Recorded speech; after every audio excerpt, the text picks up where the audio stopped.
Hi there. Hi, Janelle. Hi, Mark. How are you doing? Yeah, good. Good, thank you. Good, good. So, welcome back, everyone. Janelle's here from Microsoft.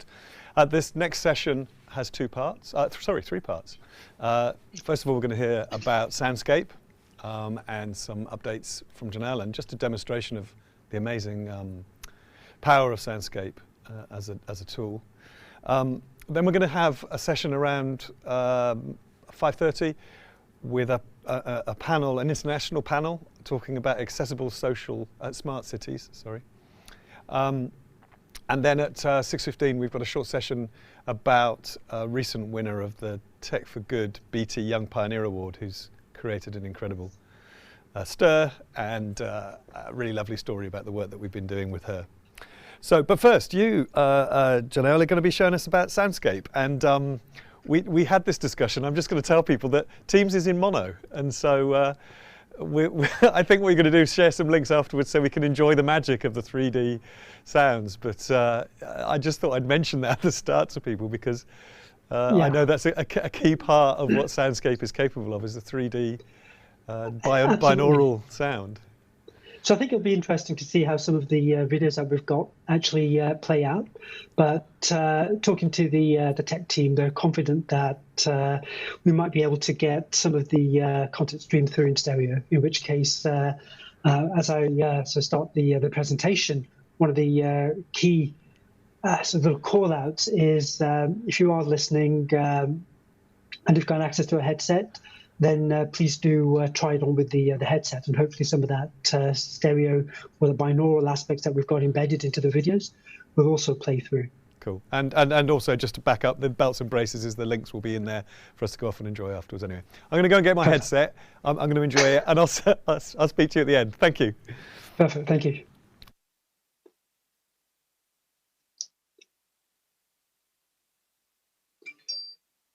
So right, here we go. So hello and welcome. As Mark said, my name is John L. Church. First, to describe myself, I guess middle-aged male, kind of balding. I shaved my head this morning, so I have even less hair than I did yesterday. Yeah, hopefully that's some useful information to help you build up a bit of a picture of who I am.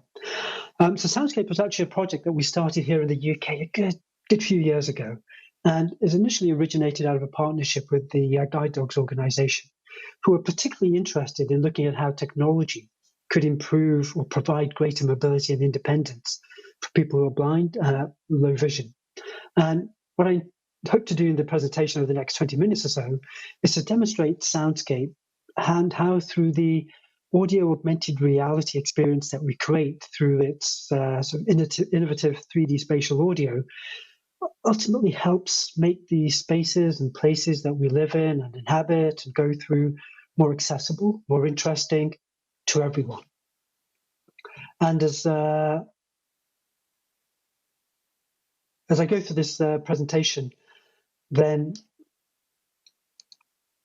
I wanted to start off with a quick sort of level set that worldwide there are in the region of 300 million people who have blindness. And I guess at a relatively conservative estimate, this number is expected to double in the next 15 years or so. And we know that unemployment in the blind and low vision community, for example, in the UK, is approaching 70%, which is incredibly high. Information also sort of tells us that approximately 8 or so percent use a white cane or a guide dog in, I guess, what we would term the developed world. And then the developing world, that actually falls to less than 1%. And of those, yes, less than 16% actually use any form of technology at all. And we know that it's well established, well proven that there is a direct link between sight loss and general reduced well-being, resulting in higher levels of depression and anxiety. And one would have thought that by now, technology would have made a material difference on this curve, but it is still elusive in many ways. So when we talk about Soundscape, ultimately, I hope as part of this presentation, provide a bit of a sense of how Soundscape seeks to address this challenge by really addressing a broader opportunity. and how it has the potential to turn a headset into a three-dimensional audio display that ultimately enriches your awareness of your surroundings.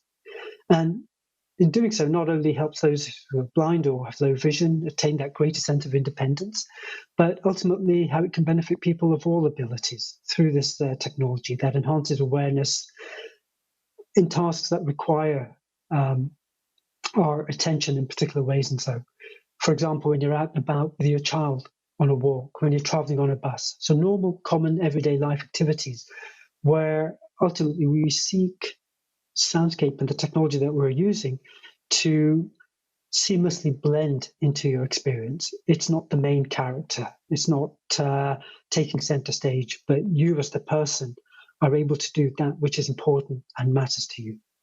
And to start off with,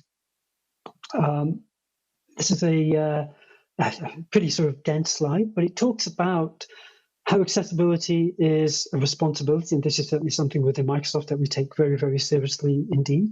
But equally, it's a very big opportunity as well, particularly when it comes to thinking about how we can take innovations that ultimately have the potential to benefit everybody. I think you've probably sort of heard by now that worldwide there are over 1 billion people who have one form of disability or another, and many of whom benefit from the use of assistive technology. But only a very few number of that 1 billion actually have access to the products and technologies that they need, which means that it's really difficult for people to be able to participate in society, in economy, and life in the way that they would want to. And how through accessible technology, we can really allow them to participate in that way. And equally, we know that up to 70% of disability can be invisible. So we don't always know what may be a challenge for the people around us. And of course, we're well known also that this is something that has the potential to affect all of us at one point or another, whether it's temporary, situational, or permanent, that comes into play at any point.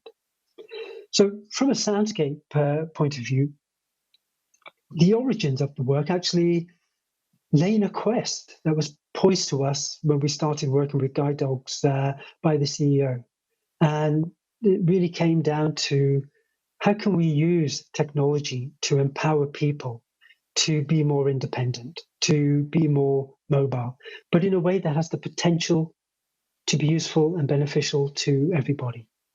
And that actually is going back to 2012. And on the slide here, we've got a couple of images from the vehicle that we developed at the time to think about the Soundscape technology in particular. And I'll go into that in a little bit more detail. But the initial vehicle was a concept video. And back in sort of 2012, when we started this, we then had the opportunity, courtesy of sponsorship and investment from Microsoft leadership, to start to build a virtual V team across Microsoft, but then also external partners here in the UK.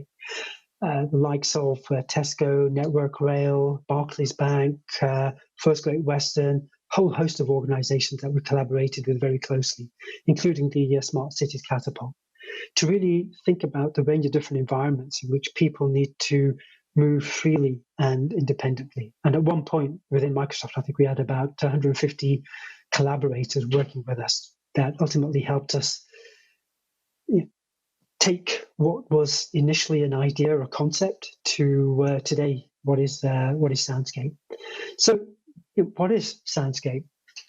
Well, essentially, I used the phrase before of three-dimensional audio display that lets you build a rich awareness of your surroundings.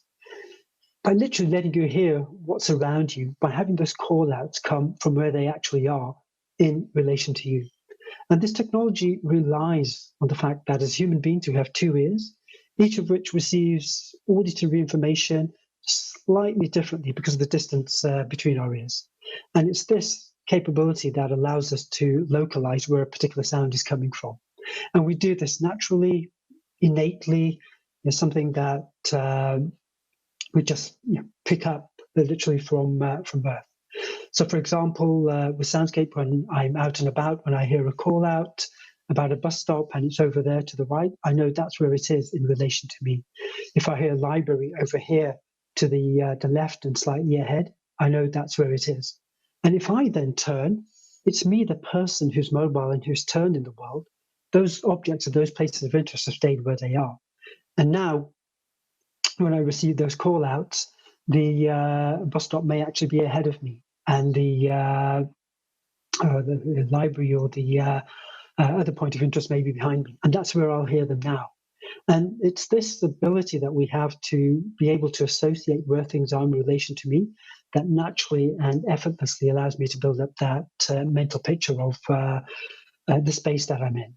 And perhaps the best way to illustrate this is through a very short video, which I'm going to play now.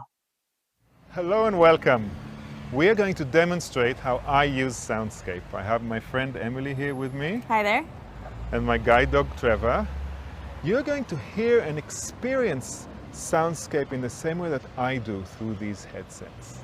So let's go. Facing north along 101st Avenue South. So Emily, where should we go?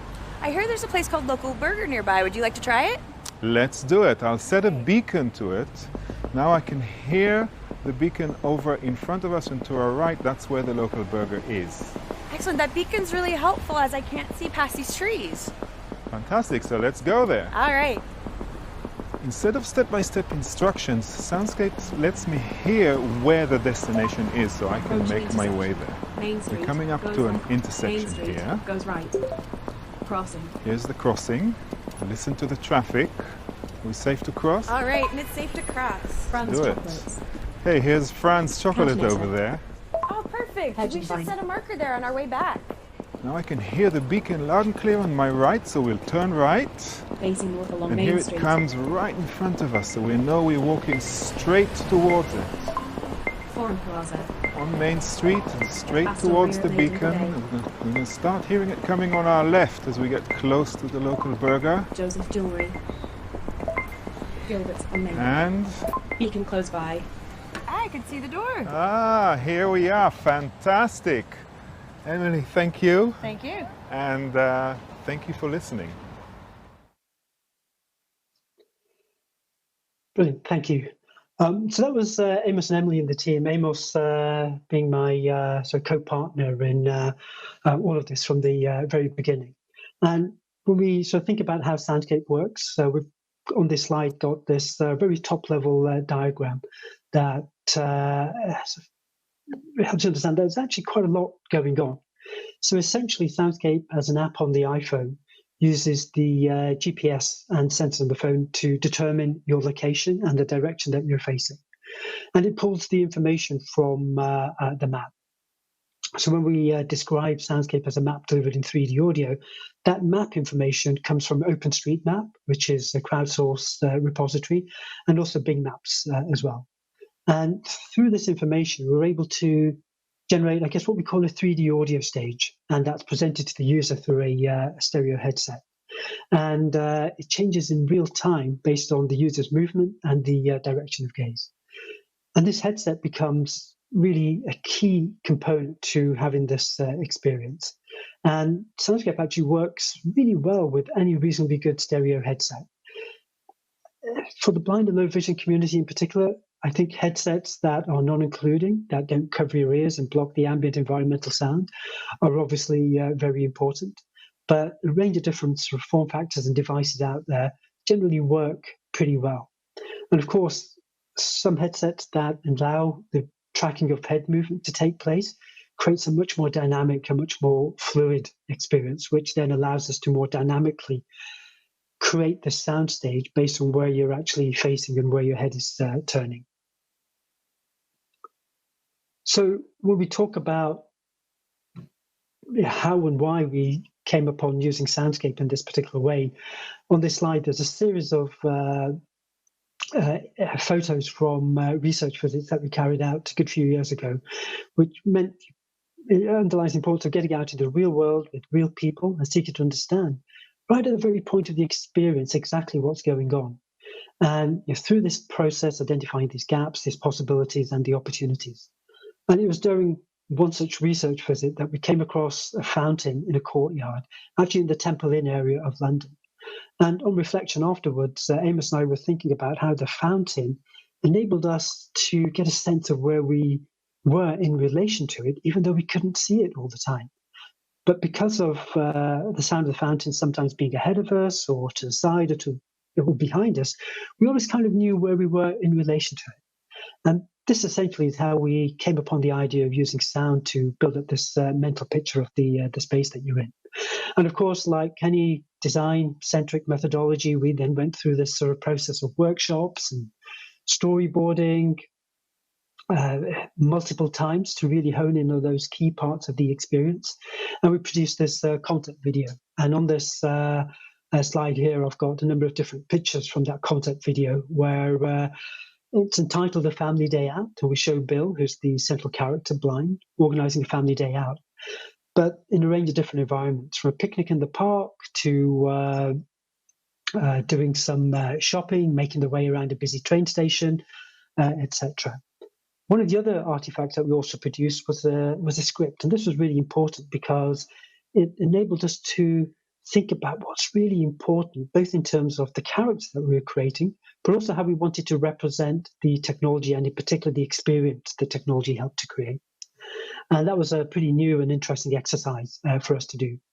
On this slide, I've got a couple of pictures which I think were really critical in helping Soundscape come to fruition from initial concept idea, because we actually built a hack around it. So in order to create this soundscape, what we did is we took some big gamer headsets, we put some sensors at the top that allowed us to determine which way a person was facing.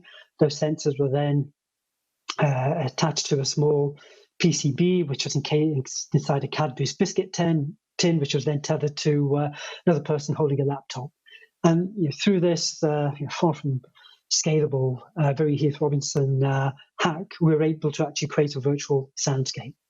And through that, gain a lot of confidence in the viability of the technology. One of the things that we learned from this, and I'm sort of speeding up in the interest of time here now, one of the things that we learned through this is when you design with constraints but do so in a very human-centric way, we give ourselves the opportunity to come up with innovation that has the potential to benefit everyone. And just carrying on with sort of detailed research activities, one of the key insights that we had from the early parts of R&D in the field was essentially around how can we move away from the current paradigm, which is all about having to learn routes off by heart, to one where true empowerment consists of a person's ability to be able to travel independently where they want to and how they want to without relying on anybody else. And the key thing here from a Soundscape point of view is that we moved from being actually quite prescriptive in the guidance that we provided to being descriptive, which in turn enables a person to just naturally and intuitively start to build that mental map of where they are and what's around them. And key to our experience and design philosophy is that awareness of your environment that then allows you to be really present in where you are. And as a project, as a technology, we continue to look at how we can take this technology and extend it in useful, interesting, and meaningful ways. So we're always looking at ways that we can refine this audio experience and that balance between speech and non-speech as a way of enhancing that person's experience and the variability that we can sort of allow for each person to create for themselves. Currently, we're, as I said, only available on iPhone, and we do plan to release to more countries in 2021. At the moment, we're available in the UK, US, Canada, Australia, Sweden, France, and as of a couple of weeks ago, in Brazil. But our intention is to make this more broadly available in the coming months. We also built, using Soundscape, a Skyview visitor experience at the Skyview attraction in Stockholm, which essentially takes Soundscape's core capabilities and allows the person, when they're atop of the Ericsson Globe and have these amazing panoramic views of the Stockholm skyline, to engage with these points of interest in a really immersive way. So, for example, Soundscape can guide them towards where the royal palace is, and once they're there and they're facing in the right direction, we auditorily transport them there, right into the middle of the courtyard, and they can, as the changing of the guard ceremony is taking place, they can sort of hear the people behind them, the horses, the trumpeters, as if they were there. And it's a really interesting way of audio AR connecting us to places in a very different and immersive way. We also continue to spend a lot of time thinking about how we can take this technology and create more empowering experiences. And I'm just going to play a very short video of a hack that we did where in a two-person kayak, the blind person at the back of the kayak was actually guiding the sighted person at the front on where these virtual beacons were on the water. Smiling and full of joy, coming back to shore. So much fun! Really appreciate the whole Soundscape team having all of us out today. I'm happy to be a part of a movement, and that is to help all of us live more independently and full and rich lives.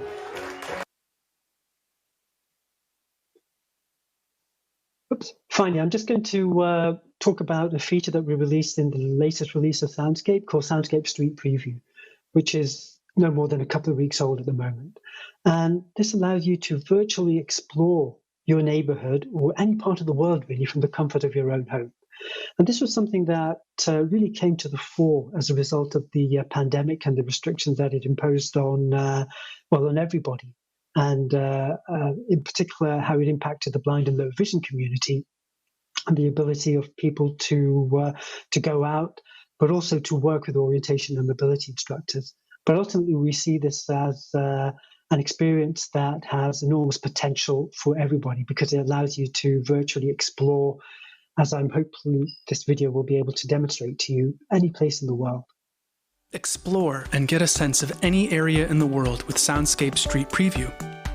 When on a location page, select the Soundscape Street Preview button to gain a rich sense of the street layout in 3D audio. You will be virtually transported to the middle of the street next to your chosen location. Using your phone as a pointer, the street names are called out as you turn. When facing the street you want to go down, tap Go to advance to the next intersection. At each intersection, you can use the phone again to choose which road to go down, or explore your immediate surroundings using the familiar Soundscape buttons along the bottom of the screen. And now from the search bar, you can start beacon guidance to any point of interest, explore the area in richer detail, or change your virtual location. For example, let's say you want to preview the street layout around the Notre Dame Cathedral in Paris, France. From the home screen, search for Notre Dame, and then from its location details page, you select the Soundscape Street Preview button. For the best experience, we recommend that you stand up and turn in place, and use stereo headphones. You can slowly turn your phone in either direction to hear the street names at each intersection. Let's say you want to hear what the walk will be like from the Notre Dame Cathedral to the Pont Neuf metro stop. You do this by going to the Explore Nearby button to search by name or filter for a list of public transit locations nearby the virtual location. Once you have the metro stop selected, you can start an audio beacon in your virtual experience. You will return to the Soundscape Street Preview homepage and now hear the beacon sound providing 3D audio guidance towards the Pont Neuf. If you press the Go button, you'll hear information at the next intersection. Approaching intersection. Rue des Eglantines, goes left. Rue des Pavoyans, goes right. Soundscape Street Preview is best used to get familiar with street layouts and explore places. Really excited about. So please, take some time to play and experiment with the Soundscape Street Preview feature. Enjoy and have fun. So we're really excited about this new feature. The feedback that we've had on it so far has been absolutely amazing. Now, in closing, the ultimate sort of ambition that we have for Soundscape is the potential that it opens up for audio AR and its ability to really create an eyes-free and heads-up experience for everybody. And on this slide here, we've got a couple of images which depict this. The first one is of a busy intersection where there's a lot of people crossing the road. Everybody is literally heads down, looking at their phone, not paying attention to what's going on around them. To the second picture, where we have no device in play at all, but the person is sort of heads up, they're interacting with the technology, and they're having the information delivered to them by sound. I'll finish there, and any questions, any comments, any feedback, then please do reach out directly to me, and thank you all for your time. Thank you, Janelle. That's fantastic. I did get it to work. You're right, it does work. So that went out through Teams in stereo. So I don't know how many people had their headsets ready, but I was sat here diligently listening in. It is fantastic, isn't it? And it really brings it to life, the whole 3D experience. So it's fantastic. I just wanted to check. I saw that it was on iOS. Is it only on iOS at the moment? Currently it is, yeah. And as you can imagine, we get a lot of feedback from all over the world, in fact, asking when is it going to be available on Android. So we're acutely aware of that, and it is something that I can't sort of commit to any dates or timeframes, but it is something that we are aware of, and something that certainly we plan to address in the future. Fantastic. Well, thank you so much for joining us, and congratulations. It's a fantastic piece of work anyway, and it's great to see it updated and moving on. So thank you. No, thank you very much. So you'll have noticed some of the connections we tried to make there with Soundscape. Moving around in an urban environment, as demonstrated in the example that Janelle showed us, is a huge challenge for people with vision impairment and others. All sorts of reasons why we all find it difficult to move around in cities. So the next panel has an amazing cross-section of input from different parts of the world. It's about accessible cities, and particularly the way that tech can help make our cities more accessible. And I'm pleased to say that we're joined by Joanna Wotton as the chair of this session. Hello, Joanna. How are you doing? Hi. I'm well, thank you. Excellent. Well, you and I were obviously on the rehearsal for the session, so we know what's coming, and it really is an amazing cross-section of different people with different input. And I don't know whether you realise that Victor Pineda, who said that he was unsure about whether he could join, he's actually able to join for the first 10 minutes. So I just wanted to check in with you that you'd received that information. If you could go to him first, he has to jump off to another call. I think we all knew that, but just making sure you knew. So without further ado, I'll leave you to the panel. I'm really looking forward to this. So thank you for joining us. Well, thank you very much, everybody, for dialing in to see us. And now you can all see us on your screen, which is good. I'm Joanna Wotton. I'm chair of Transport for London Independent Disability Advisory Group. As we've already heard, we've got a very illustrious panel here, and I'm really excited about this because we're going to be thinking about how to make accessible smart cities. But we already know that one person is going to be a bit like a genie, spreading his magic and then disappearing off somewhere else, and that's Dr. Victor Pineda. So what I'm going to suggest is that we go straight to him now to make sure we do hear from him, and then I will introduce the other members of the panel. And I'm assuming that the other members of the panel will not be upset. You're not upset, are you? Excellent. Yay, we're a lovely panel. Over to you, Dr. Victor Pineda, please. Thank you so much, Joanna. It's an honor to be here with TechShare Pro. This has been an incredible year for digital disruption. I want to bring 3 major contributions that we should all be thinking about.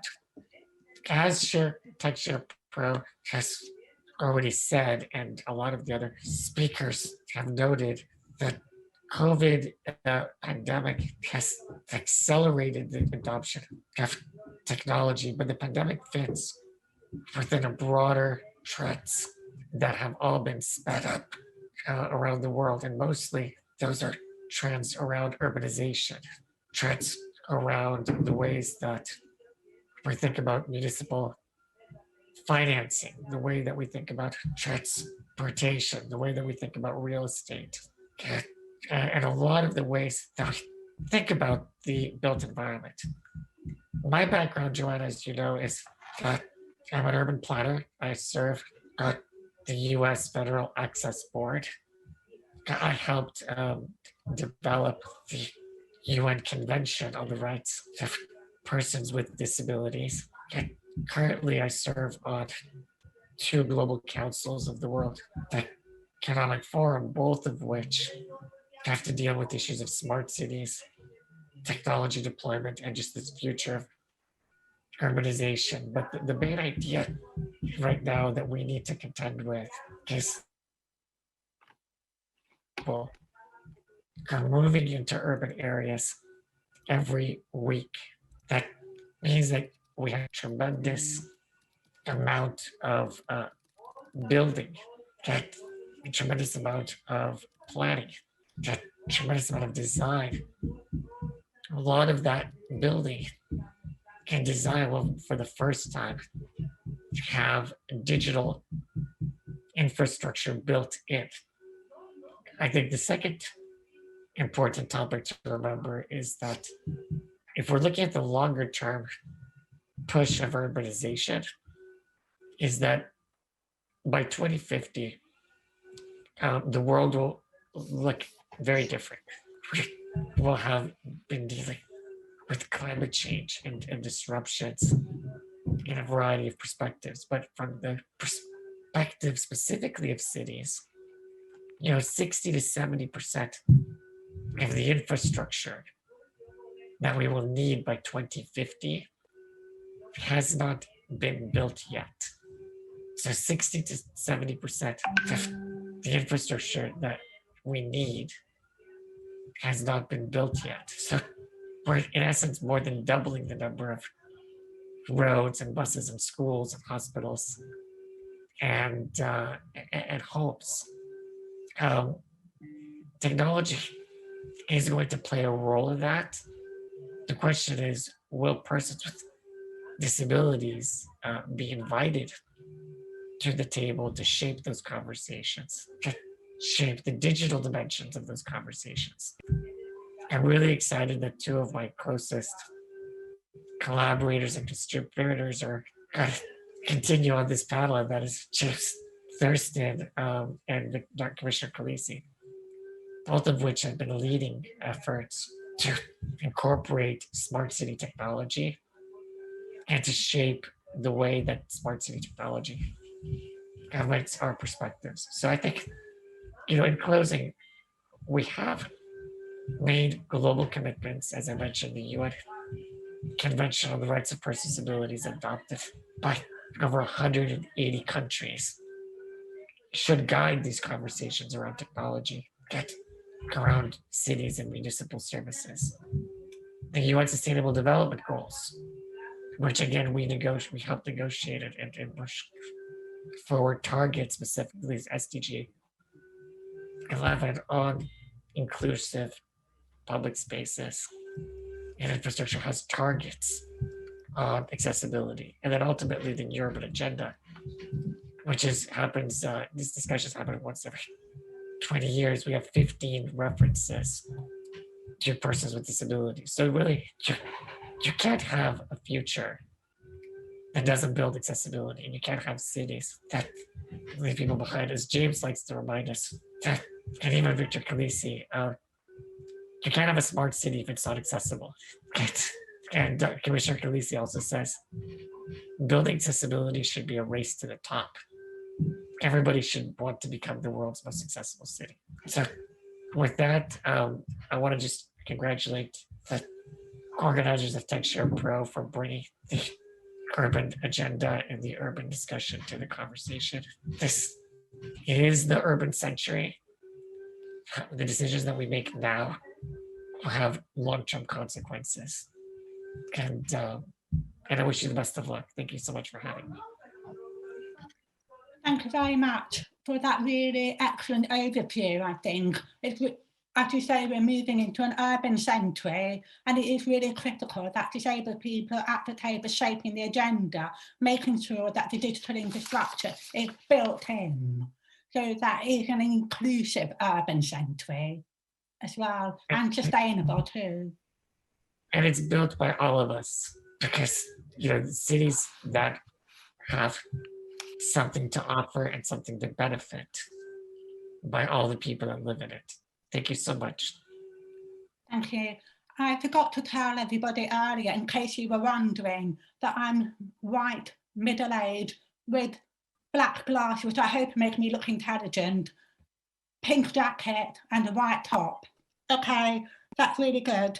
I'm going to now hand over to James.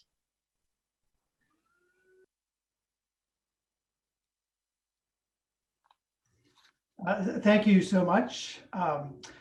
As a description of me, I'm also white and middle-aged. I'm wearing a blue business shirt. For those of you like Commissioner Khaleesi and Dr. Pineda, who may have been doing a lot of calls with me, you've probably seen this shirt. I sort of cycle through the same 3 shirts over and over, so I apologize for that.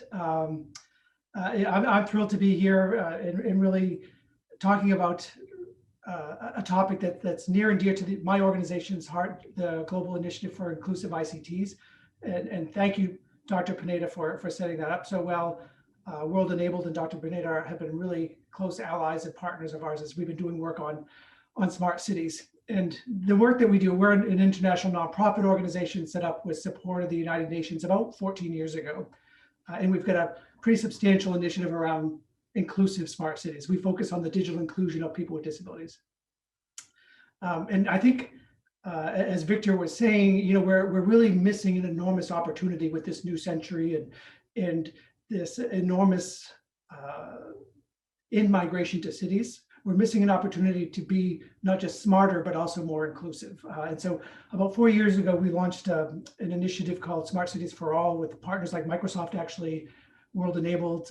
We've done a lot of work with Commissioner Khaleesi in the city of New York, and we even partnered with AbilityNet early on in the process to do a roundtable discussion focus group in London. But we know we're missing this opportunity to be both inclusive and smart as cities are deploying technology and using data. And as Victor mentioned, cities really are our future. The demographics are showing that about 70% of the global population will live in cities by the 2050, and in some parts of the world that move into cities is even more dramatic. In China, for example, if they were to keep up with the demand to live in cities in that country, they'd have to build a new city of 1 million people every week. And so this really is where the planet is headed, including people with disabilities, importantly. A part of that, and one of the trends that we see out there that's really influencing how we're working with cities is the digital transformation. Technology is advancing into all parts of our lives, including what cities are doing. Every city service is increasingly supported with technology and data. And what are the implications of that for people with disabilities in those cities? The market for smart city technology is around $2.5 trillion. Cities are enormous consumers of technology, and they're deploying that technology in really exciting ways. And I'll talk a little bit about some of that. But there are enormous implications for people with disabilities and older people who are either residents of that city or passing through that city or working in that city. And you see these deployments. If you think about it, I live in the city of Washington, D.C. I'm right in the center of the city, several blocks from the White House. And in my city, which is technically a smart city, the city's using technology across the board in everything that it does: transportation services, digital payments, citizen engagement, digital 311 systems, emergency preparedness and response, public safety, courts and justice systems. In all of these areas, cities are using technology to support those really critical services that we all rely on every day. In fact, and Commissioner Khaleesi can maybe relate to this. A couple of weeks ago, we had a pretty substantial election here in the U.S.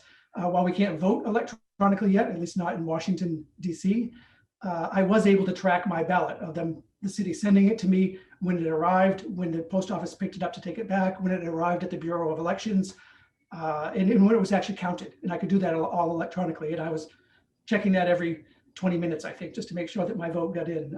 So there's amazing services that cities are offering, but too often those services are not really accessible.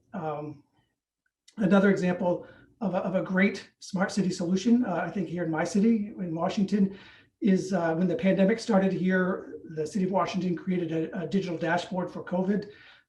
Every day you can get up and check, what are the hospitalization rates, what are the positivity rates, what are the positivity rates by my ward, just my part of the city.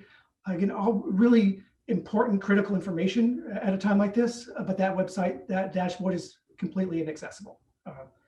So there's real issues of making sure that these exciting technology deployments, these exciting smart solutions are also as accessible as they can be.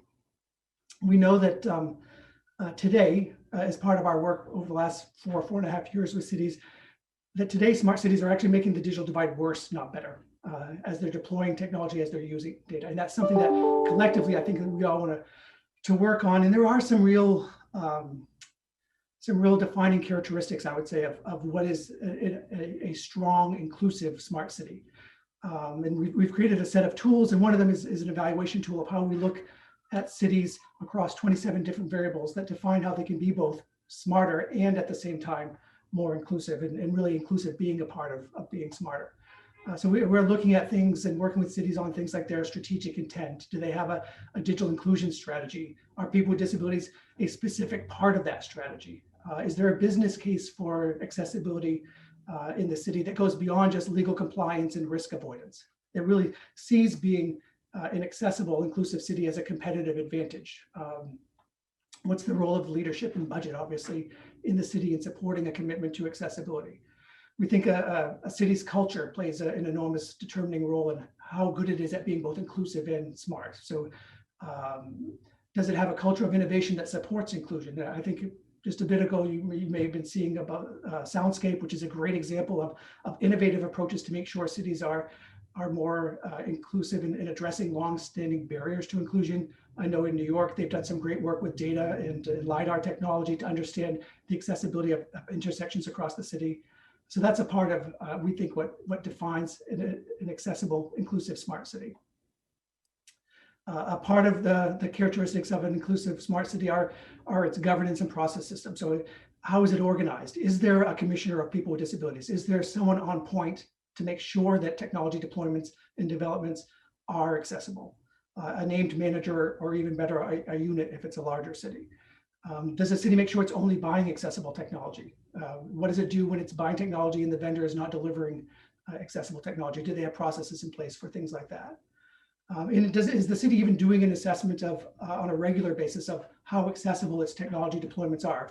Not just the external facing deployments for the public, but also for its employees. Cities employ a lot of people, including a lot of people with disabilities. And so it's really important that those internal and external technology deployments are accessible.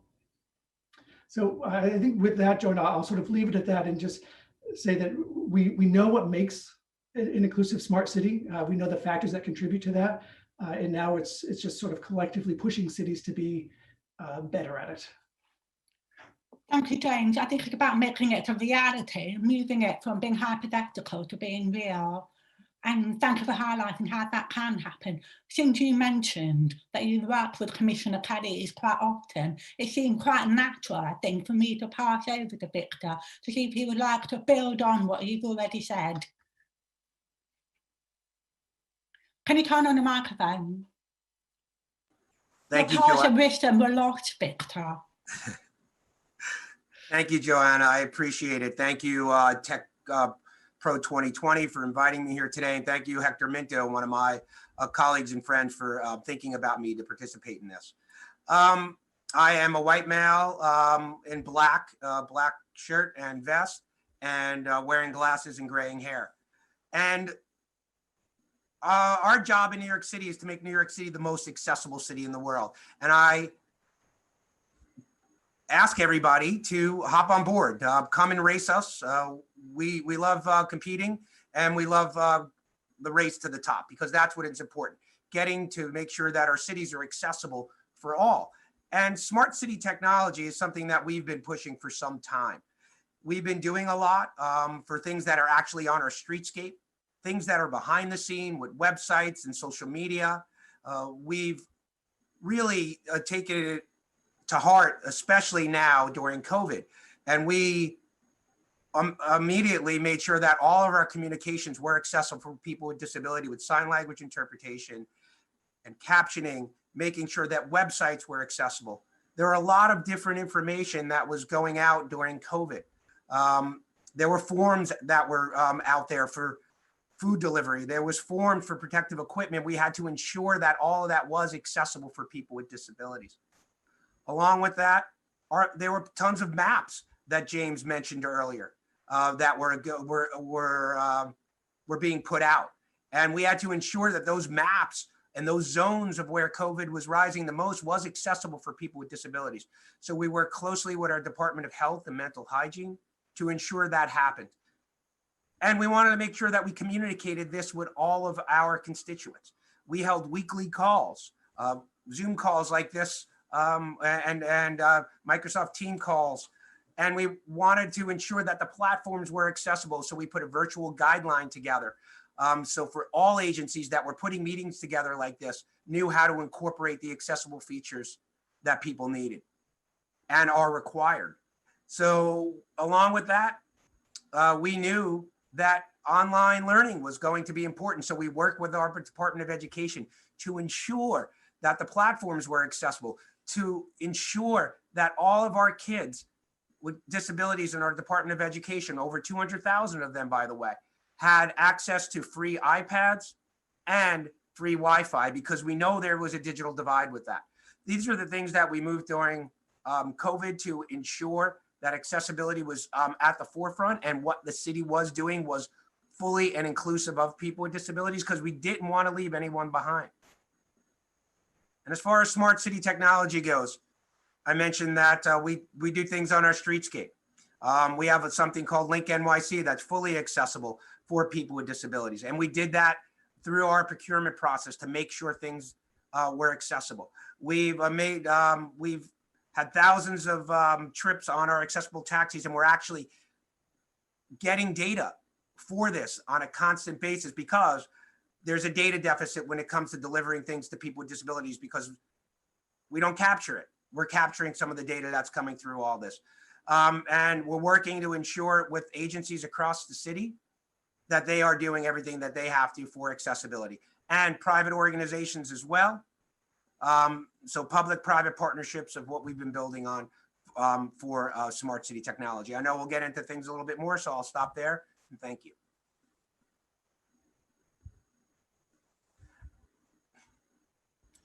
My turn to forget to turn on the mic. Thank you very much, Victor, for giving us a really helpful overview of what it actually means to be a smart city in practice, and also how you have to keep responding to changing times. Like COVID has been a new challenge, and thinking and really responding fast, and trying to make sure that not everybody's included and not left behind. But I think that's probably easier said than done. One thing I'm interested in, Victor, what do you think had helped this to happen in practice? Is it having a role like yours available? Yes, roles like mine are important. And in the United States, we have mayor's offices with people with disabilities all over. San Francisco, Los Angeles, Boston, Philadelphia, Chicago, Austin, Houston, St. Louis. So we make sure that we collaborate with those mayor's offices with people with disabilities around the country. And we've done a lot, and we're actually going to meet after this call today to go over the things that, the issues that we've been having during COVID, and finding out best practices. And we started an Empowered Cities initiative with Boston, Los Angeles, Chicago, and New York and San Francisco to look at employment, financial empowerment, housing, and our COVID response. And we're going to be having a website that's coming out that's going to be live and updated constantly, so we could share that with other cities. And even we've been connecting with London as well, so they've been on these calls as well. And we're going to be expanding that network as we find more people throughout the United States, and eventually an international platform. And one other thing that we did that's very helpful, that we've learned from specifically San Francisco on this, is to make sure that we have people with disabilities working in agencies across our city. We call them disability service facilitators, but they work in those agencies to ensure that everything that's being delivered, such as their services, and their capital design and programs and their infrastructure is accessible for people with disabilities. So mess with a national collaboration and making sure that people with disabilities are working on specific disability issues in those agencies have proved to be very fruitful for us. Thank you very much. That's really interesting overview. And I would challenge all the organisations who are regarding to this call today to think about, have you got disability service facilitators within your organisation? Are you connecting? Are you networking? And also, I would add, it's okay to share failures too. It's okay to share blips, because we cannot get better if you don't share the things that go wrong too, because we can only learn together. So on that note, I'm sure that Beta never makes mistakes, but feel free to admit them if you have, but also to share with us how you are facilitating our networking and changing and improving together. Thanks, Joanna. I certainly tell everyone I don't make mistakes, but I think my husband and kids would probably suggest differently. But so just to describe me, I am a white middle-aged woman. I have black rimmed glasses on, I have red hair, and I'm wearing a teal coloured V-neck jumper because I live in Scotland and it is really rather cold here today. So that's me. I mean, it's great to hear everybody else speak, because I could probably really just reinforce a lot of the points that have been made, but I guess from the kind of that supplier technology provider side. So unsurprisingly, of course, at Microsoft, we believe that technology has a significant role to play in supporting accessibility in general. And in my role, I run our local and regional government business. So my team looks after all of our local government customers. So in particular, we see a role massively importantly for technology in terms of accessible smart cities and spaces. So, you know, we obviously provide the technology and the tools, and Joanna, you made an excellent point earlier about making sure that it's built in and it isn't an afterthought. And that is how we develop our tools. So our productivity tools have those accessibility features built in. And part of what we're doing now is actually going out and educating our customers on that. So, you know, my team, we kind of set out our priorities that we want to go and speak to local government customers about. And one of the key pillars in that is accessibility, is actually educating our customers on how to use those accessibility features and really rolling them out across their organizations. But actually, I think broader than that educating role, and I'm really, you know, in terms of our technology, and I'm really delighted that actually our customers seem to be really embracing almost this education role that our team are finding themselves in. It is actually to help them to think about, I guess, some of the things that we've learned from our approach. And many of these points have really been touched on before in terms of, you know, so actually, you know, when we think about, when you're developing your solutions, whether they're technology, whether they're physical, you know, whether they're travel infrastructure, you know, that actually you need to ensure that you've got the representation in doing that. You know, it needs to be representation from the community of people with disabilities that can really help to make you understand and be clear about what is required for them, not just within your own organizations, which is massively important as kind of local authorities, but to help to try and facilitate the discussion with the citizen who has disabilities, so that they can educate you on what is not working for them and what would help them. You know, some of what we do within Microsoft is really to sort of provide listening channels to enable people to kind of raise points, and we have bots that help to answer questions around accessibility features, and those are things that actually organizations could work into their own planning to make sure that you're kind of really getting that kind of voice. So we have lots of those sorts of discussions with our customers as well. I really liked, I can't remember who made the point, it might have been you again, Joanna, about kind of actually not being afraid to admit the mistakes. I think it's also making sure that you're giving people the confidence to complain almost, you know, encouraging people to tell you what isn't right, to tell you what isn't working, and then to be really open-minded about that and not defensive. We've had instances where we've run events and we haven't had captions on right from the start, and we've had to have somebody call out, I can't follow this, the captions aren't on. Well, there's a, you can immediately go, oh, but actually just go, that's great, thank you so much for telling me, here's how to use it. And we can have that approach in kind of everything that we do. And I think, for us as well, we're starting to develop around that data point, James. I think you talked about data and the amount of data, and actually the opportunity to get really rich data from the Internet of Things as well. So we're starting to try and work with local government and partners to sort of build out almost like a city data platform to start to bring in some of that data and start to make it really rich. But that has to have an accessibility viewpoint. That has to have, a sense of how that is going to help everybody to get around cities and to be able to utilize cities. And I think another thing that we really want to do is invest in innovators as well. So, we've heard about Soundscape, which is just an incredible sort of research project, and how much that has moved on. And what I really love about that, and I think is just a great illustration, is that is about a really rich experience. It isn't just a functional experience. So take this road, go down here, that's, there's a crossing there. It actually describes fully what's around you. And it's about really being able to live a full life within a smart city, an accessible smart city, rather than just a functional life. And I really think that is because that was developed by blind people. There were blind people involved in the development of that, so they would have a very different perspective to if I tried to develop something, apart from the fact that I'm not technical and it wouldn't be very good. Thank you, Faith, for that. I totally agree about co-creating with people with different impairments, and it's about ownership as well.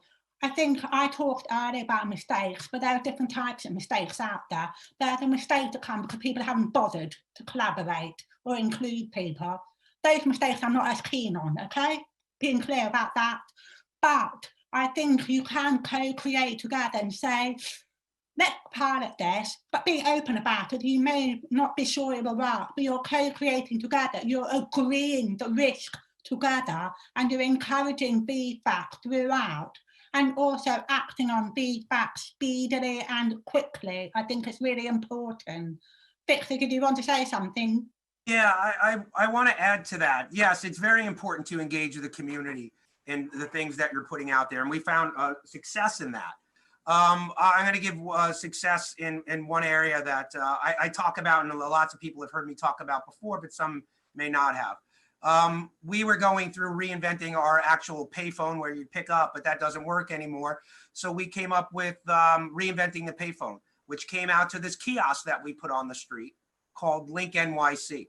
And this kiosk, we, Mayor's Office of People with Disabilities, were part of this whole request for proposal process. So we helped write the standards of feedback from people in our office that had different impairments, and the disabled and the community as a whole. And what we came out with is talkback features that were that are on the kiosks, color contrast, braille, the appropriate height for people with disabilities. And as we started to grow on that, we as it got older and older, we realized that we needed to add more features. New York City just released the text to 911, which you can use on the kiosk as well. And one of the best things that I'm excited about, I don't know if anyone else is doing this around the world, is you can get a live American Sign Language interpreter on the streets of New York City right from that kiosk. And then we started figuring out, well, who's using it? And we know we have over 12,000 people that use it. That was in last year. This year with COVID, I'm pretty sure it's going to be less. But nonetheless, we know people are using this, and we know what works, and we know the number of people that are using it. So then we could say, hey, there's a market here. Because there's a market in this, and that's the reason why we got Microsoft behind this. They're not only doing it because it's right, because it's part of the business model.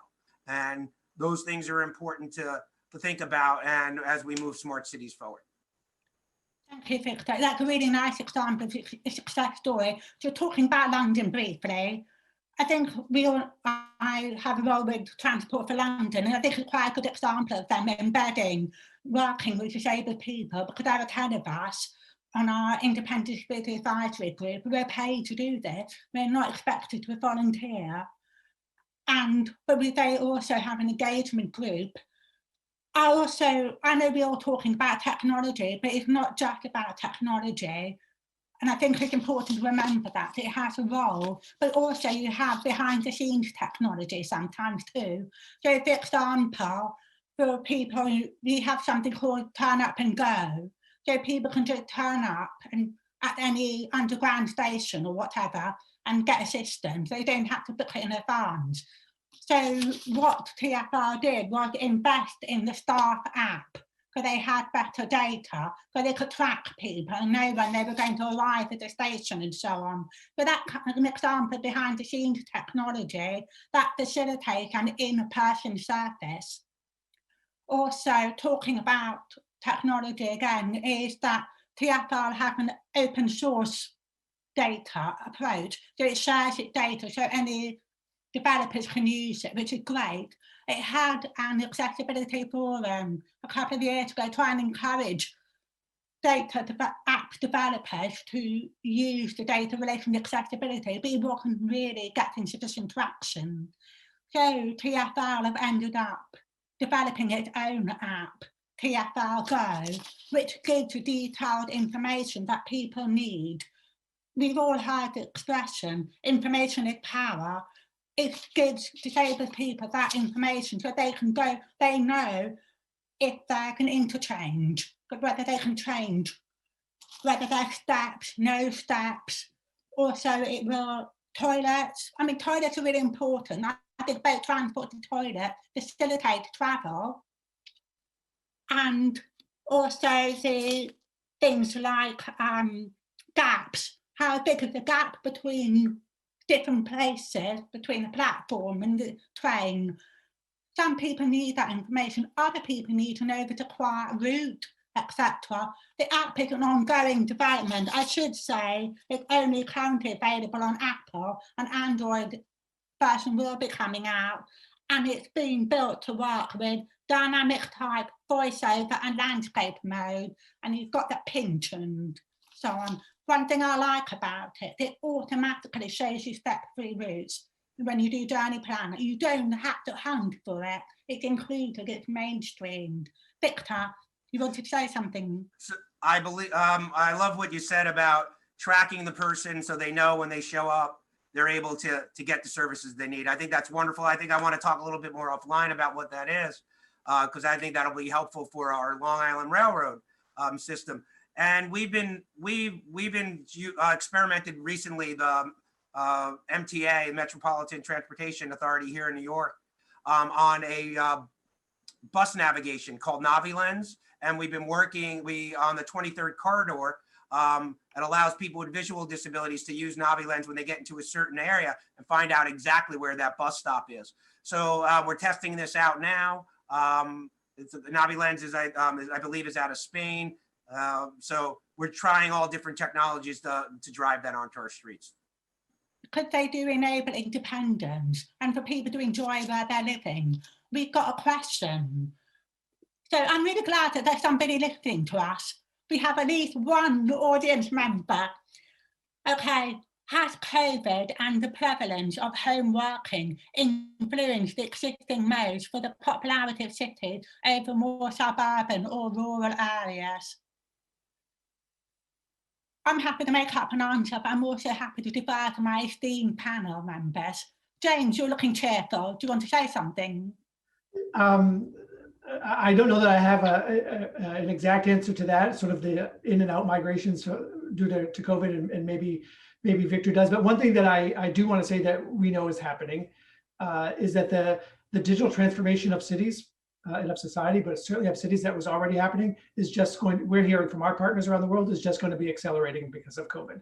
And so these issues of accessibility and of embedding people with disabilities in a more diverse user groups into the design and development and deployment process become even more important. And Joanna, you and Faith in particular, were talking about that aspect of innovation, in Victor as well, and bringing users with disabilities into the process. A while ago, about a year ago, we actually did a global study of innovation, inclusive innovation, and surveyed probably 200 entrepreneurs in incubators and accelerators around the world. These are the developers, the companies that are creating the next great, exciting smart city solutions. And very few of them were able to say if they had any idea whether or not their new solution was going to be accessible to people with disabilities. And so we're at risk of sort of, with this accelerating digital transformation as a result of COVID, in some ways we're at risk of falling further behind if we don't put in place some of these principles of more diverse and inclusive innovation. Victor? Working from home, we've certainly seen the acceleration of this. People with disabilities have been asking for this for some time, for this accommodation, and it's always been said no, but the whole world is being accommodated right now. So making sure that people with disabilities have access to it. It's easier in the city to be able to do that, to get Wi-Fi and to get the connected devices, but there are people with disabilities do live in poverty. So getting this, we have to be really cognizant of. And it's only worse in the rural areas of the United States. So the new Biden administration is talking about how do we get Wi-Fi out to these areas. And I hope at some point New York City really thinks about building a municipal Wi-Fi where it's free, easy, fast, and for people to get to, because I think that would be a game changer for everyone, especially people with disabilities. Thank you. You're absolutely right about digital poverty and access. Faith? Yeah, I think just to add to that, I mean, absolutely echo what Victor said in terms of we've seen like huge move to home working.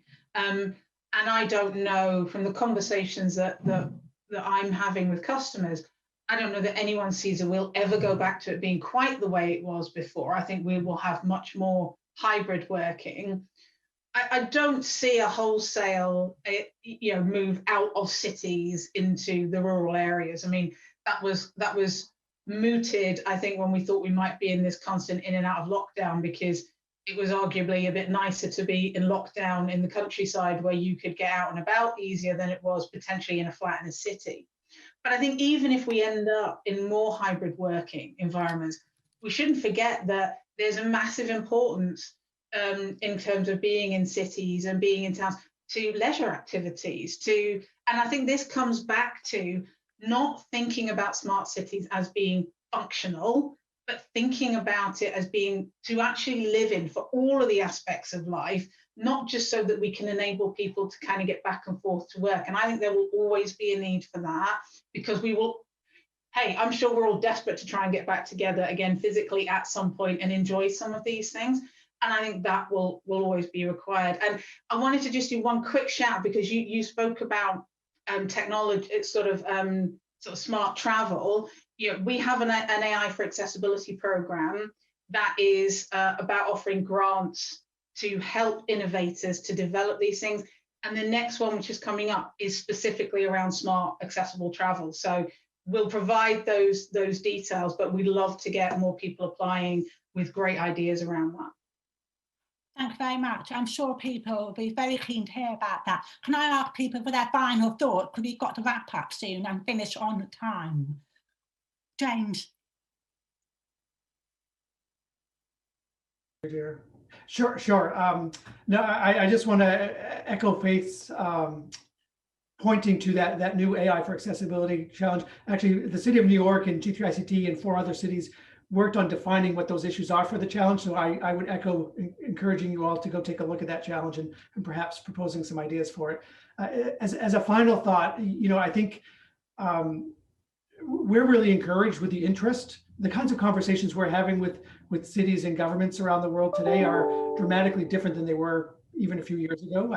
It's no longer having to evangelize the idea of why cities should care about this beyond just getting sued, to much more how can we work together, industry, civil society, and the cities themselves, to address in really creative and innovative ways address some of these issues. And so I'm really encouraged, but I think we need to keep sort of pushing in that, as Victor says, the race to the top. Thank you, James. It's good that the door is now open. Victor, can you turn on the microphone, please? Darn. Thank you for having me. Hopefully we can design something where as soon as we start talking, it comes on. I'm excited about everything. This is the future is upon us. The future is now. The future is accessible. We just have to collaborate across organizations and nonprofits, for-profits, each other, build off ideas, and then really push hard. We have 30 years of the Americans with Disabilities Act. We haven't gone where we need to, and learning from others is certainly going to help us accelerate. So let's get to work. We got a lot to do. Thank you very much, Victor. I think that we're all excited by the potential for living in more inclusive cities, irrespective of whether you have moved to the countryside or not. We're all still going to be visiting and living in cities going forward, and technology is going to give people choices to lead fully actualized lives. And I want to thank all the panel members for their really interesting contribution. And I'm really hoping that this is the beginning of synergy and partnership. Everybody out there who's been energized and enthused by today's conversation, please do think about getting in touch, because if we all share and collaborate together, the world is going to be a better place. Thank you very much, everybody, for listening to us, and good luck. Thank you, Joanna. That was fantastic. And thank you, the panel. That was just inspiring, wasn't it? Just the ideas that bubbled up and the way that people are connecting together. I thought that was fantastic. I just wondered, from your point of view in your role, how much can you take away from this and use within your role within London? I'm definitely going to be contacting everybody who got a panel today to find out what I can steal, borrow, or learn from them. And because I think, obviously New York and London are both international cities, it makes sense to collaborate, but also James has been working with 5 cities across the world, and what can we learn and borrow and steal from them? But equally, what can they borrow and steal and learn from us?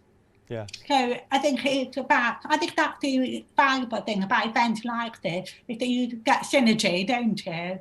So thank you very much for organising TechShare Pro. No, you're very welcome, and thank you so much for joining us and sharing that so brilliantly and exactly on time as well. I must celebrate that fact as well. So thank you so much, Joanna, and all of the panel. That was just a fantastic session, so thank you. So now we're going to move on. Final segment today. Links to the previous conversations.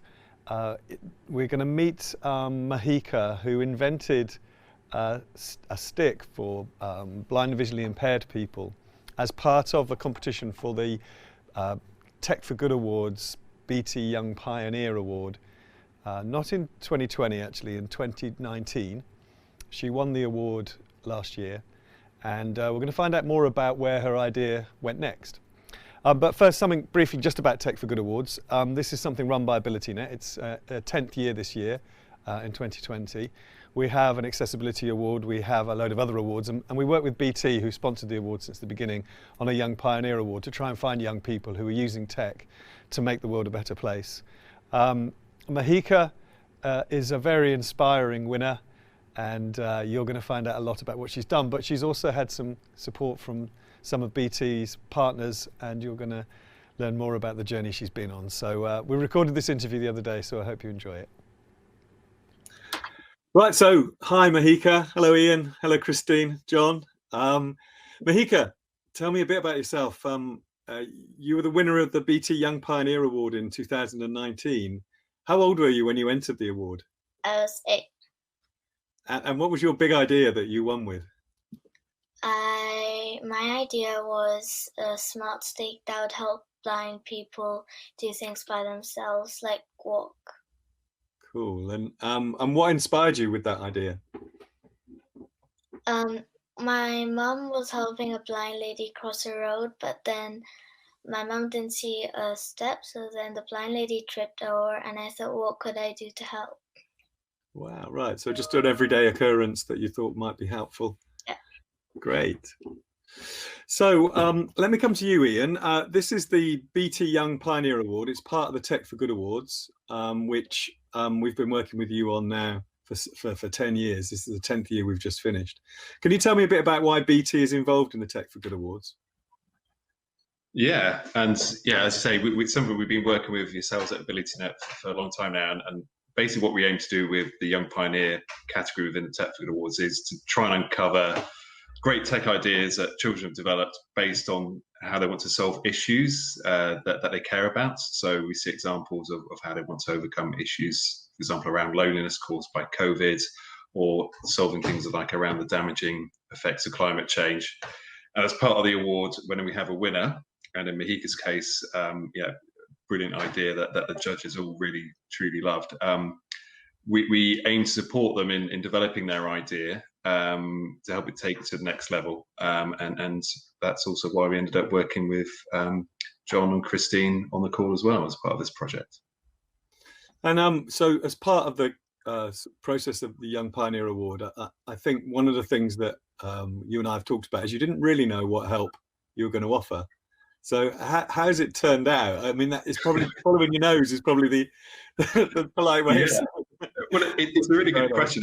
Yeah, because obviously until you know who the winner is, you don't exactly know what the idea is and what stage it's at, etc. And I think it was really interesting with Mahika's invention, because she'd done such an amazing job of actually designing it from a technical perspective. Actually, when we looked at how it was built, the kind of features it had, we were kind of thinking, okay, well, these all look pretty spot on and the actual design looks great. But actually what we weren't necessarily clear on was actually, were people, what was the market like for smart sticks?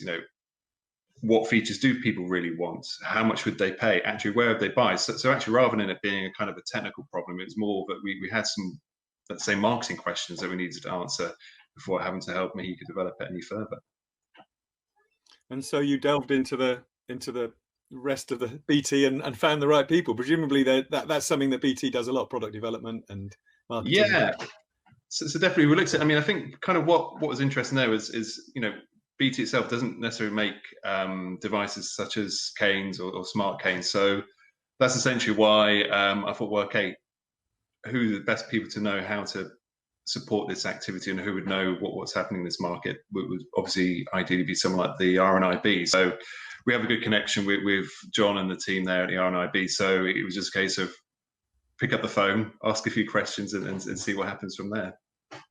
Great. So John, the RNIB does do a lot of product development, I think, doesn't it? Lots of different tech innovation. So is this the type of call that you get all the time? It is, Mark. Yeah. And when Ian rang me and said, I've got this problem, we routinely get entrepreneurs and startups coming to us with what they think are ideas that will make the world a better place for blind and partially sighted people. Inevitably, though, they are technology-led rather than user-driven, user needs-driven. So we had a conversation about, well, this is great, and the fact that Mahika has come up with an idea, but what problem are we actually trying to solve? So we went back to the starting point, and that's where effectively we introduced Ian to Christine from Open Inclusion, and we were doing some work with them, and the research that they do into user needs, problem-led initiatives was great. So that's how this collaboration occurred. Cool. And can you just explain your role within RNIB so that we can get the sense of the bigger picture there?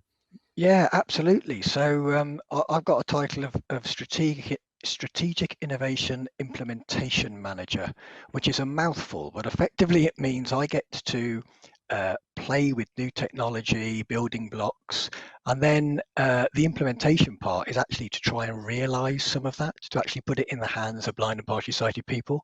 So it's a job that is second to none from the point of view of engaging. However, there's no rules. You have to start from the beginning and start again, and that's what the three of us did. Cool. So, Christine, I think that tees you up nicely. So you're from Open Inclusion. Can you tell me a bit about the work that you do in Open Inclusion? Well, it really is in line with what John was just saying. It's bringing in the voice of people, with various lived experiences of disability or different ages and other specific, needs, and asking, what are the issues and challenges with a specific, context in mind? How might this work for you? And understanding what are the various elements that make something more or less suitable to different people with different access needs in different contexts. Cool. And so you just have methodologies built around user engagement and user involvement, for example? Yes. So we have a user research panel of just over 500 people who either all identify as disabled and or over 65. And for a project, such as this one, there's a specific question, which is, there is this, fabulous idea that Mahika has. There was actually a couple of prototypes that had been created with the support of UCL. How would this support people with sight loss move around, with confidence, with comfort, and is it something that would be attractive to them? So we then created a research program that would help unpick those questions, how attractive it would be, what sort of market there is there, how many people would be interested, and essentially starting with what is the gap. Today people have all sorts of adaptive approaches to moving around in space, confidently, independently, and it might be using a guide dog, it might be using a standard cane today. There are some smart canes in the market, a certain price point and with different functionality to Mahika's. So it was just understanding where might the gaps be in people's mobility today, and where might a smart cane such as this idea fit into those gaps and solve for the needs that users have. Cool. So John, was this technology that you tested similar stuff before, or was this, in terms of the user testing and so on, did it fit in to other testing and research that you've been doing?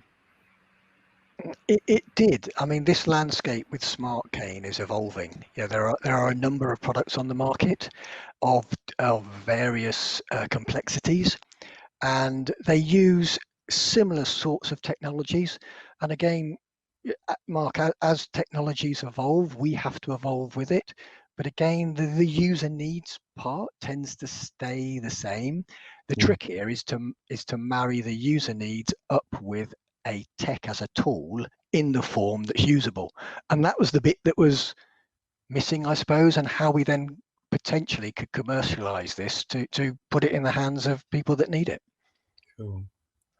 So Mahika, can you tell me a bit about how you envisaged that when you entered, how would you describe your stick? What did it have on it? What could it do? What gadgets and widgets did it have?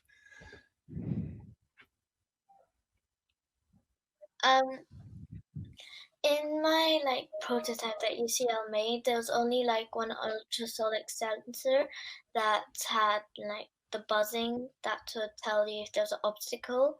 But in my design, there was two ultrasonic sensors that would detect any obstacles, a water sensor to detect any puddles on the ground. There was Bluetooth to tell you where you want to go, and there was a vibration that would tell you if there's an obstacle in front of you or which direction you have to go, left or right. Cool. And so you just envisaged something that had just lots of different sensors on it that communicated back and forth to the person, so that, for example, there's a puddle ahead, watch out for this thing. It was an indication to them that something was happening, and it would give them some feedback and tell them to watch out. And the work you did with UCL, you made a prototype with them. So when you entered the competition, had you already made the prototype? Yeah, we had one prototype that was at my house, then there was another one that was still at UCL. Right. And so you've seen the idea go from that initial idea all the way through to this research. What's that been like?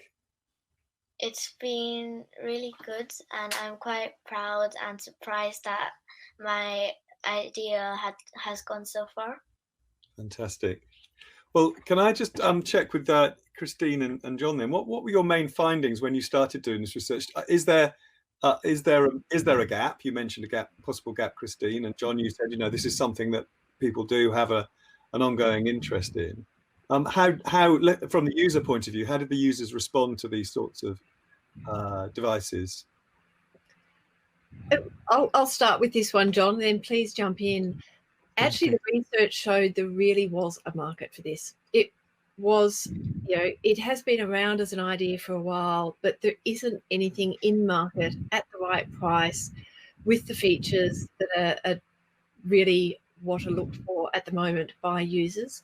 So in our first survey, 63% of people said they were interested or very interested in getting a smart cane, should there be one in the right price range for them. And this was really driven off a major finding that canes today, people do get injured quite a lot when they're navigating with a cane today, and that object detection particularly is a really critical and important part of giving people confidence that they can move around space and not end up being injured, which for most people happens quite regularly. Also just not jamming the cane into things, and it might not be a major injury, but just that jam into the stomach or breaking a cane, which again is a very, very common occurrence that we heard through the survey.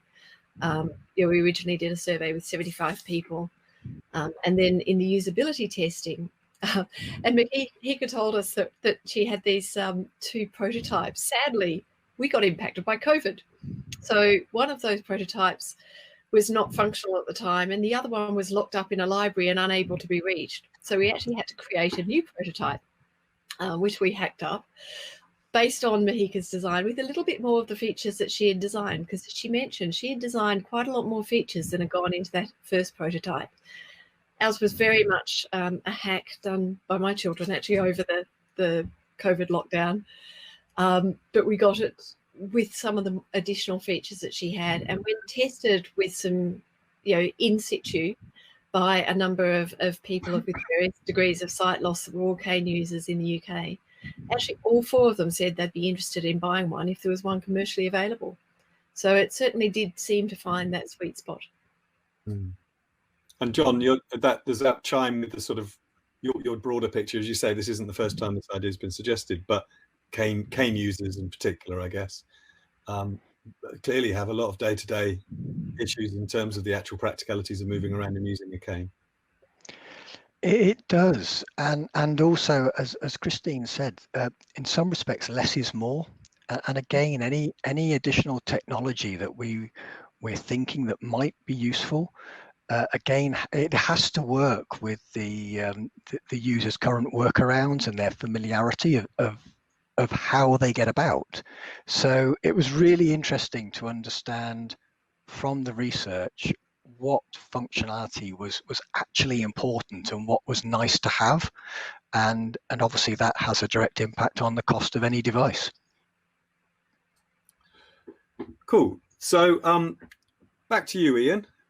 You've obviously learned an awful lot about smart sticks and the marketplace for those devices. Where's BT at the moment with this sort of idea? Is it the sort of thing, because you said you were looking to uncover innovation and talent and so on. How far can you go with this idea, do you think? So it's really clear, because I think what we realise is that you have to have collaboration in this space. And what we've been working on since we got the research finished, which happened in the summer, that we've been working at, okay, well, who's in the best place to actually drive and own the business case moving forward for developing this type of technology and basically commercializing it, because there's no point in doing something just from a one-off perspective. We actually want to create something that is really useful for people with sight loss and that actually will make a difference to their lives. So we really had to look at how we were best going to do that. So yeah, we knew the price points, we knew the features people were looking for, but now we'd have to look at, well, how can we actually start to build a stick within that actual against that set of requirements. And so now with John and the team at the RNIB, we're exploring with some of their existing partners around actually, based on what we found out, can we actually develop the stick that ideally people would like? So it's still an ongoing collaboration. It's still an ongoing bit of work we're doing. But, you know, we now have the insights we need to clearly understand what we need to deliver. So, you know, the whole process has been super fascinating. And equally, you know, the point now is getting interesting is eventually we really hope that we can essentially launch this stick that was Mahika's idea and actually start to make that a real difference to people, but ideally sell that through the RNIB. So therefore it's, you know, a supplier that people are familiar with, but also use it to help support the RNIB in continuing the great work they do as well. Thank you. So I guess that leaves the end of the story with you, Mahika. Can you quite believe where you've been on this little journey? So was it 18 months ago? Put your idea in. And it looks like it might find its way to the shops. So that's quite amazing, isn't it? So and how do you feel about it now? And it's been a lot of work, I guess. You've been involved in a lot of work as you've gone along. But what's it been like for you? Well, it's been really good because I'm quite surprised and I like the experience because I got to meet so many other people and I got to do so many things that I wouldn't have been able to do before.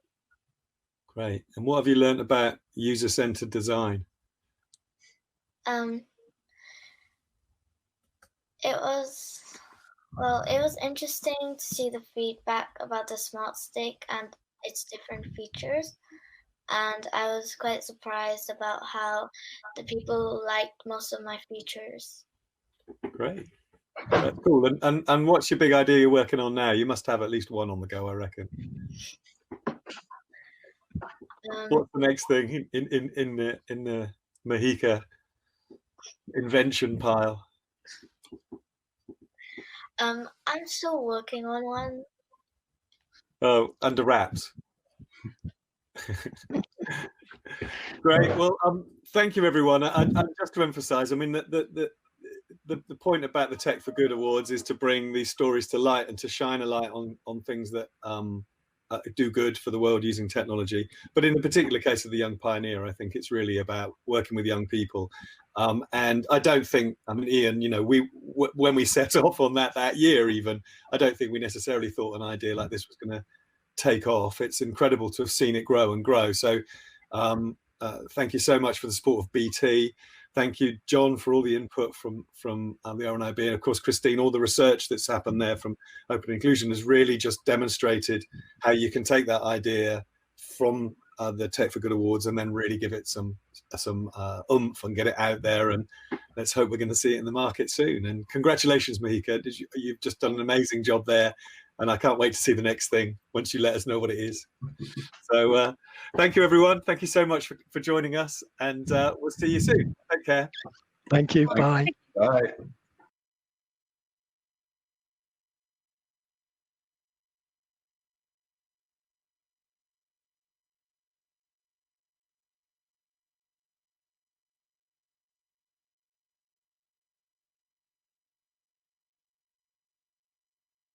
Mahika as part of their brand session. So I'm just going to press this play here, and hopefully, Jason, you're going to play this out on the video up there or in here. I'm just checking with the VT. There we go. So if you could put that on full screen, it would be brilliant.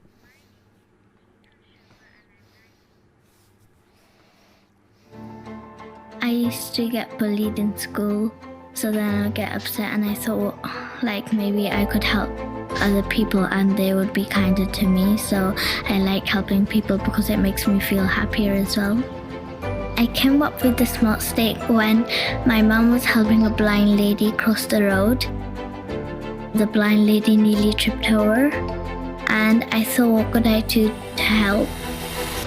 My favorite part of the smart stick is the LED lights that glow in the dark so people can see a blind person's crossing, and then the AI camera that tells them what's in front of them. I hope in the future that all the inventions I made can come true and help loads of people.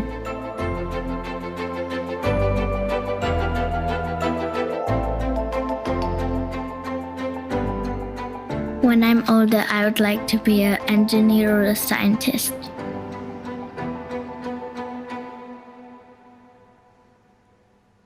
Now, I haven't seen that for a little while. That's fantastic, isn't it? So a huge thank you to BT. I'm just going to stop that. A huge thank you to BT for their support for the Tech for Good Awards. And Mahika, the next generation, is there already. Don't forget, she was 8 when she entered the Tech for Good Awards and came up with that idea.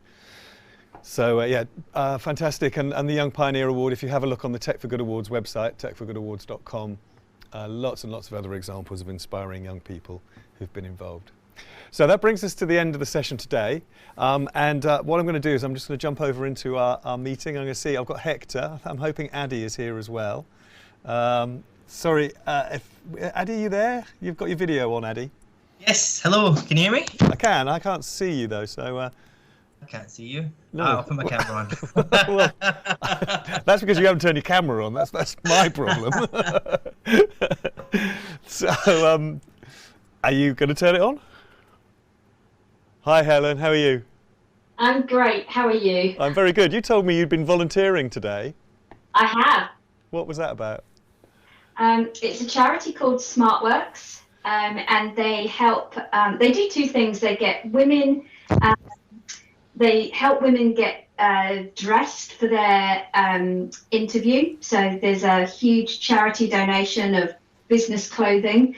So they have that side. So they have professional dressers who help them, and then the other side is about coaching them with interview techniques. And I coached this most amazing woman this morning who's going back into work, and honestly, she had done so much work. She was so prepared. Just the little thing that she needed to do was to be able to talk authentically about what motivates her and what her passions were. So that's what we spent the hour doing, making her feel comfortable about being comfortable about talking about herself. So real privilege to be part of that charity. Fantastic. Well, that's a brilliant story. So, and Addy, Yes. How are you doing? You had a good day? Yes, good. There's been a lot of information and a lot of amazing sessions, but it's been great. Yeah, absolutely. Fantastic. And Hector, I don't know how much you were in and out today, how much you saw? I've been in and out, but more in than out, I would say. Fantastic. Yeah. But yeah, it was really good, really good. I joined the last session with Victor and crew. I was pretty pleased with that one. Yeah. That was great. Just great to see actually business talking to cities, talking to the community. That's how you do it. Well, and seeing Joanna bring it back into London as well, which is really interesting, isn't it? The local connection, but equally, as she said, the collaboration and the connections, which are going to make that difference. So, no, well, obviously we've had a fantastic day. We've had our first real set of tech problems, which has been fun. Is it our fault? No, I don't think so. I don't think we can. We've got no idea. There's no reason why it should have happened. But there were some sound problems in some of the sessions, so which is a shame. But apart from that, it's been great. We've had a full house pretty much for lots of the sessions. I saw a brilliant one actually. Addy and I can pass on compliments to one of our colleagues. Daniel McLaughlin ran a fantastic session. He's an ability netter about social media. Another colleague, James, ran something about testing tools, which included the Microsoft Accessibility Insight tool. And another colleague, Amy, was involved in a session to do a maturity model. So from AbilityNet's point of view, it's been great as well. We've had people out there getting involved and getting engaged and sharing skills, which is really good. And then I don't know, did you see the Mahika thing? I did, just, yeah. I mean, wouldn't you love to be 8 again? Well, she's a bit more grown up than that. She's 10 now. So. Oh, sorry. Yeah, and her brother was in there. We didn't cover it in the story, but her brother won the award a couple of years before that, Arnav. I think he was 9. He was 9 at the time. And then she went and trumped him and won it when she was 8. So Yeah, quite incredible. And they're both. Helen will be signing them up for interview before the end of the week. Don't worry. She'll be getting signed up as a mentor, I think. She will. I have to say, just Helen, your choice of how you spend your volunteering time is absolutely no surprise to me. So, Addy, just for your benefit, Helen is the best dressed person in British business. Honestly, I've never known anyone who's so immaculate as Helen on a daily basis. Can I let you into a secret that I am actually professionally trained in colour and style? and I'm qualified to do that in my previous life before I came back to corporate. So can you imagine when I listened to that podcast and this charity did that and coaching? It was just like, oh, I just need to email this CEO and talk to her about about this is in Microsoft we talk about finding our passion through our work that we do. And it was just this most amazing moment. I was walking through the field, I was listening to the podcast, and I thought, I found her. I found this charity. This is where I'm going to make my difference. So are we not angling for a free consultation here then, fellas? Is that surely we should get some sort of I think it was for women only, which I was secretly I was a bit pipped when I heard I meant with Helen, just to give us a check-in. I mean hey, I can tell you that in the latter part of me running my business before I joined Microsoft, I worked with leadership teams of all sorts of amazing tech companies, because tech was my background before doing that business. And I worked with probably 10 times as many men than I did with women, but men never talked to other men about what I did or how they were suddenly looking so fantastic. It was like their dirty secret. Whereas women will be saying, oh my God, you've got to meet Helen and la la la. It's all over social media. Men, nah, don't want to share me. So are we allowed to guess whether you've had a go at Hector yet? Can I guess? Well, we've had a great day, another long day, but another great day. And a big thank you for joining us earlier and joining us again to sort of top and tail the day. Tomorrow we are probably getting our hands dirty a bit more. It's a bit more into the practitioner day. But at the beginning of the day, again, Hector, another moonshot. Christina is joining us with Rama to talk about her work, which includes the work on Tommy Hilfiger, the inclusive clothing line, which I'm really looking forward to hearing about that. I think that'll be fantastic. You're in, just before that, I think, on the leadership session, talking about the lone evangelist stuff, which how to scale accessibility beyond single teams. Yeah. Well, I think that actually that theme really has struck a chord. I think a lot of people are feeling. When we had Heather from Skyscanner, we were talking to her about it separately. I think a lot of people do feel that there's a shift going on, that we're not the only people saying that this is important now. Yeah. But and actually, Mark, Helen's team is one of those that's put that into action. So did you watch the little interstitial videos? Yes. With people just sharing their favourite accessibility feature?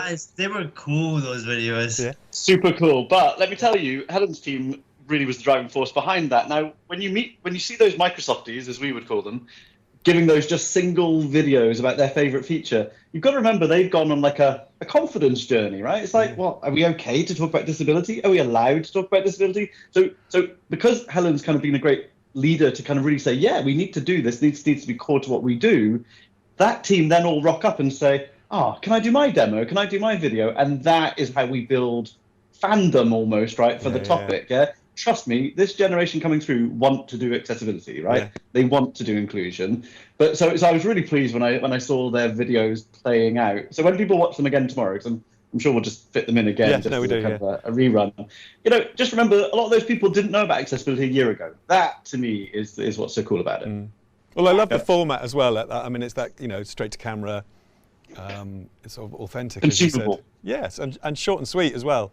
Really simple. So no. Just one more thing. Fantastic. And I guess from your point of view, Helen, that's interesting. Then, in terms of the work it takes to inspire people, what do you think? Are there some obvious ingredients that it gets to move the dial along? If we're going to be talking to people tomorrow about how they engage with their employees and colleagues around them, and really sort of get them turned on to the next thing they're going to do, exactly as Hector's saying in your team? Are there some obvious tips and pointers there? I don't know. I mean, I'm pretty high energy most of the time anyway. You know, so, you know, if I use the Winnie the Pooh analogy, I spend most of my time in Tigger mode. And occasionally I have to be owl, but I never need to go into Eeyore. And I was given that coaching advice about 5 years ago. So rocking up as my usual Tigger self. And I'm just so passionate about stuff that I hope that, you know, and if I can connect that to the purpose of our division of what we do in Microsoft, you know, and I always think about it's customer success, which is the part of the business I'm in, equals Microsoft success. And if we can get those two things ebbing and flowing between each other, it's just phenomenal. And I've got some really great accessibility ambassadors, and they're so passionate about sharing that with others. And my job is to say, hey, don't just leave it with these 2 people in our team. All of you learn this, all of you be part of it. Just be brave. Start with the accessibility badge, you know, learn there, get comfortable with being uncomfortable, and just go out there and experiment and see what you can do. You know, you can do phenomenal things if you just put yourself out there and be brave. And, you know, I'm a real believer that, you know, if it doesn't work, don't worry about it. We'll try something else. You know, I'm not kind of like, oh, you know, that's a really bad thing. So just, you know, that I think, you know, come back to that carrot and stick thing of the conversation earlier. I'm definitely more of a carrot than a stick manager of people. So, you know, I guess that's what I do more of. You know, sometimes I have to get my stick out, not very often. Hey, Addy, how's Mark's management style now that we're talking about carrot and stick? Yeah, I think he's very encouraging, and I think he is. He's very encouraging. He's a great manager, best manager I've ever had. Addy, I think you told me he made you go into the at Brighton at 6 o'clock in the morning. Yeah, I didn't mention that. But I was going to say it's an abusive. I've got the song. Addy, don't forget, I've got the song on my phone. So you have to be good. Oh, God. I sent Mark a little song I sang about accessibility, and now he's blackmailing me with it. It's getting played out tomorrow. We're gonna hold on to it. Play it out tomorrow at the end. I'll start a Twitter campaign tonight. No, but on a serious note, I mean, AbilityNet, the time I've been at AbilityNet, they've just been very understanding. You know, I've had moments where I've had wobblies. I'm like, no, I want to leave, and they're like, no, you're not leaving yet.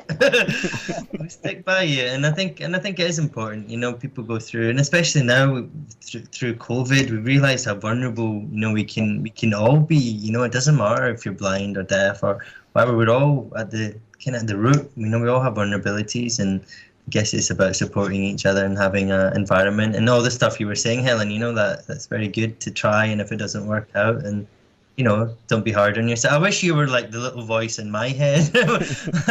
mine's has always got the stick. So it's really nice to hear. Yeah.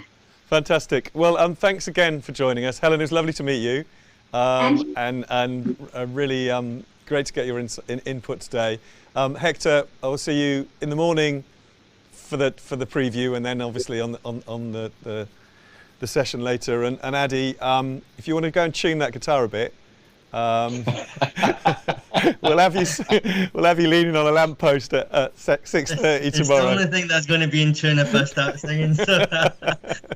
You know, I'm going to turn up fully colourful tomorrow and just pretend that Helen, you know, rang me up and did. Fantastic. Well, lovely to see you all, and thank you so much for joining us, and take care. I'll see you tomorrow. Thank you. Bye. And the same to you. Bye. Thank you everyone who's joined us today. We'll see you bright and early tomorrow morning. Thank you.